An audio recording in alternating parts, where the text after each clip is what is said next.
এই যে দিদিমণি কি বানাচ্ছো? আজকে ভাপের পিঠা নিয়েছিলাম বানানোর জন্য, কিন্তু আমি আগে বানিয়েছিলাম কিন্তু ভুলে গেছি। আর এখানে আমি জলটা বেশি দিয়ে দিয়েছিলাম। তো এখন কি হচ্ছে, এটা আমি যখন কুড়ানোর চেষ্টা করছি এটা সেটা ভালো করে বের হচ্ছে না। এটা দেখে আমার মাথাটা খারাপ হচ্ছে। দেখি, দেখো সরাও এটা।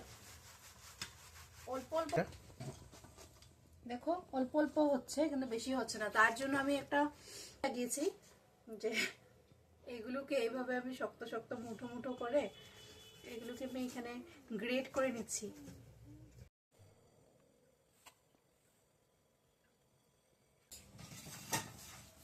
আর আমি এখানে একটা বসিয়েছি। যদি গ্রেটটা দিয়ে করে যদি এটা পারফেক্টলি হয় তাহলে তো আজকে আমি গোটা পুরো বিহুতে আমি এটা দিয়ে ইউজ করবো। তো চলো দেখি রেজাল্টটা কি বের হয়। দেবাস, হ্যাঁ, ভাপের পিঠা খাবে? বাটার পিঠা মানে এটা বাপের পিঠা না, বাপের পিঠা না, এদিকে দেখো আমাকে। বাপের পিঠা না, ভাপের পিঠে। হয়েছে কিনা তো জানি না, দেখতে তো লাগছে।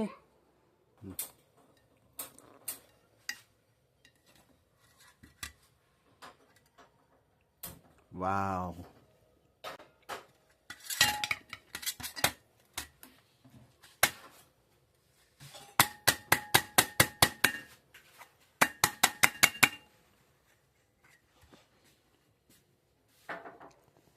ইস, ভাপের পিঠা হয়েছে বাবু।